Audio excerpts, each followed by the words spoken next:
Hello and welcome to the President's Message. It's Monday, April 18th. I hope everyone is doing well.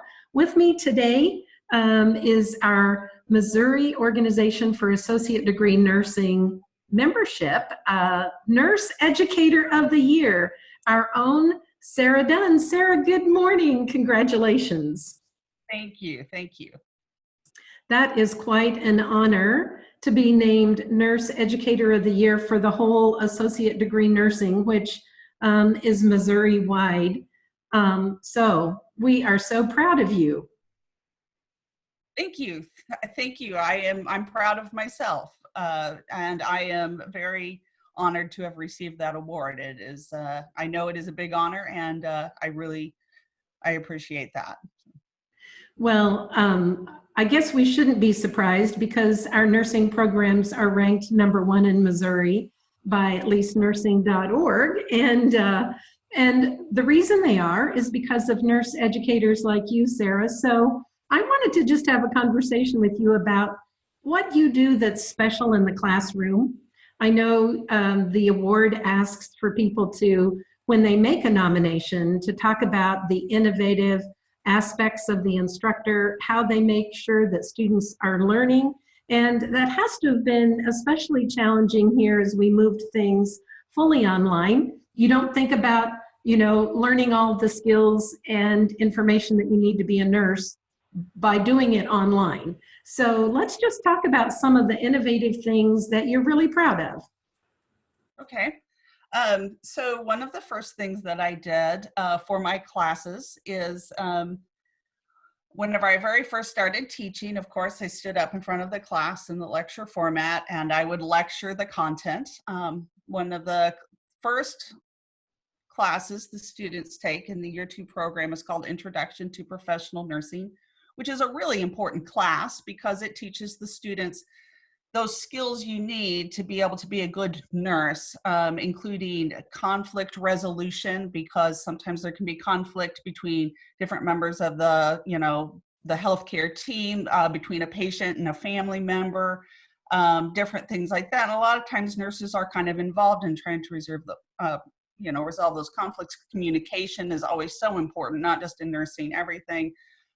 We teach delegation, we teach time management. Nurses do a lot on the floors every day, and so time management is really important to be able to get everything done that they need to get done. Leadership and management and professionalism. So I teach all of those things. And to stand up in front of the class and to lecture that content for a long period of time, while it's really important, it's not necessarily the most fascinating to listen to. And I'd be lecturing and I could see students starting, trying to pay attention, trying to be good students, but it wasn't necessarily the most riveting content to be listening to. And then Dr. Rhonda Hutton-Gann was speaking to me one day about a flipped classroom. And I thought that might be something that I can do to make this class a bit more engaging. And so I took the idea that she gave me and I flipped the classroom. And what that means is I took those lectures, as fascinating as they were, and I recorded them, and then I put them online onto the learning management system. And then in class, we would apply and use those concepts. Now, one of the things that I really like about that is, of course, lecture is passive learning. The students like lecture because the instructor's up there and they're telling the students what they need to know. But in nursing, they have to apply that information in order to be able to use it well. And of course, our nurses are tested on NCLEX, which is the registration exam for the nursing world. So an NCLEX will test them at the application or the analysis level. In other words, they have to apply or be able to analyze that information on NCLEX. So I can't teach them at that knowledge comprehension level and expect them to be able to perform at an application analysis level. So the lecture is online. That knowledge and comprehension is online. They watch that before they come to class. And then in class, we use that information through interactive learning to apply it to the concepts, apply it to situations, and have those students try to critically think what they would do. as they moved forward. So role play, I'm assuming, is a big part of your class then. They are doing. Well, role play I don't use quite as often. I will use that sometimes. Some of the things that I really like to use in class, some of my go-tos, you could say, is there's a concept called think, pair, share, where one thing I have noticed is that when you ask a question in class, you have some students that like to think about the answer first, and then they will answer, and they'll still give good responses. And then you have other students that will answer more readily. And it's just kind of a bit of a different type of person or a type of thinker that will do those things. I myself like to think about something before I reply. So think, pair, share was another thing that I learned about, where I will put the question up on a PowerPoint. So I do use PowerPoint in my classrooms. I just don't lecture. And I'll ask the students a question. And so then I have them think about it for, a few seconds, 15, 30 seconds. Then I have them pair up with somebody in the class and discuss it. That way they can kind of think about and discuss their ideas. And then I have them share with the entire group. And we get some really good conversation with that. Discussion seems to be one of those interactive learning techniques you can do in the classroom that hits so many different learning styles, whether it be the visual learner, the auditory learner, the kinesthetic learner. They all seem to learn well through discussion. I get a lot of good feedback about Think, Pair, Share whenever the students evaluate my course at the end of the semester. And so I really like using that. One of the tricks is to keep it moving.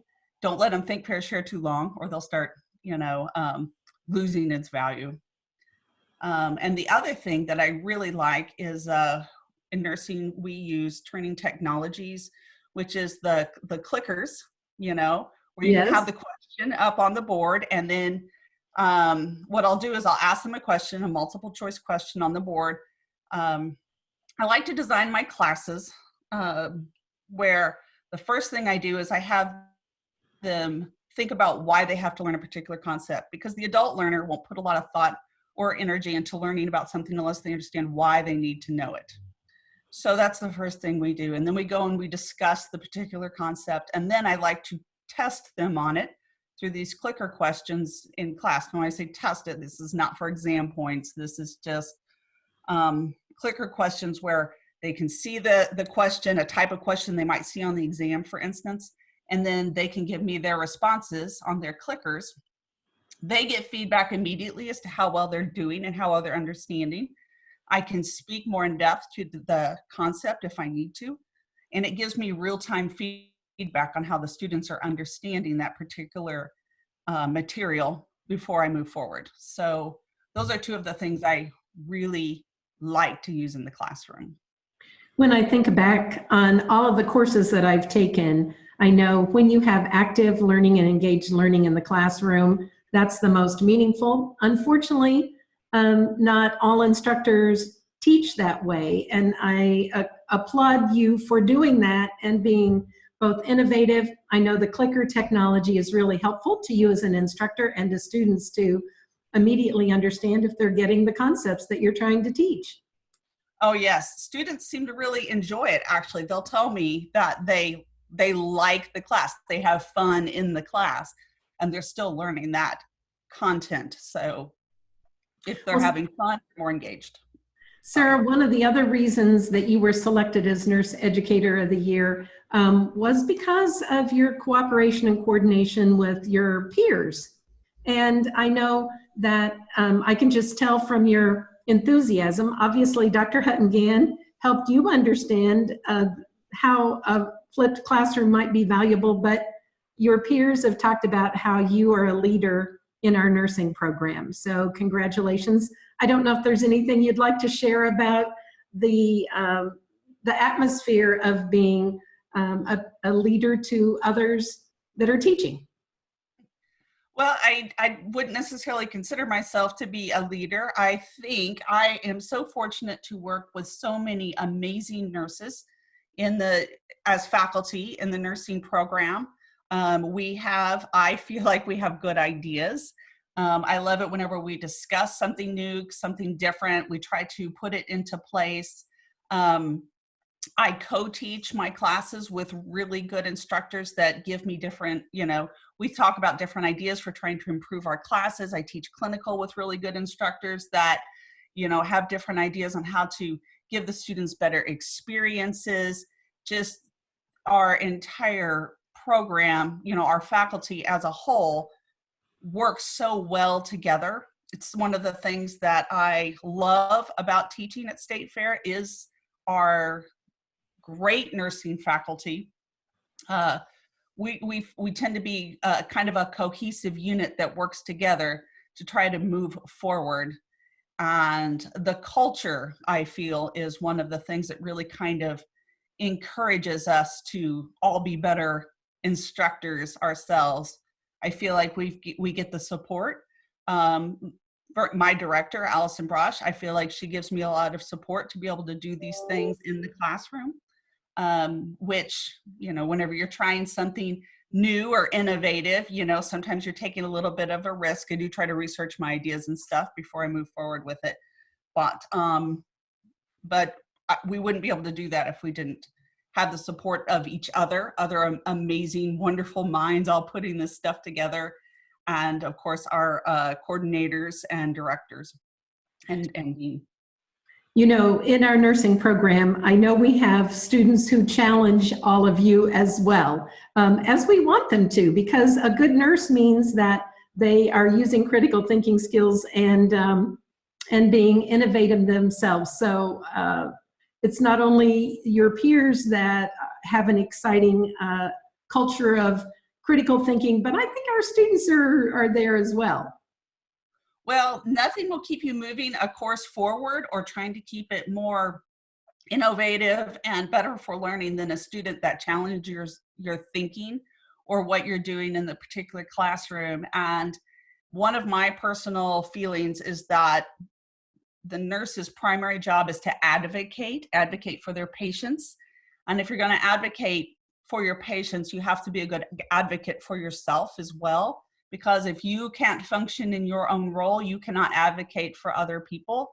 So whenever a student does challenge us, I like to see them advocating. Usually they're advocating for themselves, and I feel like that's one of the things we want them to do. Awesome. Tell me, because courses have moved all online for the summer as we're still in this pandemic, how are we making adjustments? How are you making adjustments? And then maybe looking ahead to fall as we kind of wrap up this interview, I'm curious to know and how your students are doing. Well, our students, I just taught this last spring. The students I had were the students that graduated from the program. It was a challenge for them. I have to say, I felt terrible that when you go to nursing school and you are with the same students through every class, you really develop these almost family type bonds with your classmates. And the last 8 weeks of their semester, they could not be in the same room together. They couldn't celebrate their successes together. They couldn't cry together, because as anybody grows as a person or in a profession in nursing school, growing is painful, but growing makes you a better person. And your support system is always so vital to help you through that process. And these students did not get that, but they persevered. They came out on top. I was so proud of them. One of the things I did in my classroom was I took the class and I made it a combination of synchronous, meaning we would get on Zoom and we would, I would head up lecture and things like that. And then I did asynchronous. So I took Turning Technologies, which was the clicker questions I talked about. And I developed what I tried to come up with a witty name, and I came up with guided learning, where I would kind of ask the kinds of questions I would have in that interactive learning. And I encouraged them to get onto these guided learning together in groups of 3 or 4 so they could think, pair, share, discuss these concepts together, and then try to give them that feedback with some of these clicker questions as they move forward. And then during the Zoom meetings, having experience teaching the classes, I kind of knew some of the concepts the students would have a little more trouble with. And so I took those and kept those online where I would be more available every day. Whenever I started, I would go through the guided learning that they had done in preparation for that session. We would discuss different concepts there, and then we would move forward with some of the information that the students, I feel like generally have just a little bit more trouble understanding in general. And there are things like that. That's why we have nursing classes, right?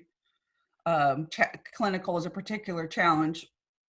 We had to do a lot of critical thinking and case studies online that the students did. They missed the opportunity to be able to go into the hospital like they normally would. Normally at this very last semester, they would follow an actual nurse for 96 hours in the hospital, but they could not do that because of COVID. So we modified that through some critical thinking case studies that we had online, and to try to address some of those concepts and stuff that they would have learned in that the last 96 hours together with a one-on-one nurse. Well, Sarah, I just want to say congratulations to you. It is truly an honor to receive the Missouri Organization for Associate Degree Nursing Nurse Educator of the Year. On behalf of State Fair Community College, we are so proud of you. I think you could go on and talk. We could talk for probably an hour or two about all of the things you're doing, and I can tell you are enthusiastic and you care so much about your students. I just think our nursing program, our whole program is phenomenal, but for you especially, as the Educator of the Year, we're very, very proud. I know it's been a challenging end to this semester, and it's still going to be challenging over the summer, and I appreciate the extra effort that you and all of our faculty are doing to make sure that students continue to learn all of the concepts they need to be, in your case, good nurses, and in other cases, whatever the learning is. But congratulations. Thank you. Thank you very much. I appreciate it.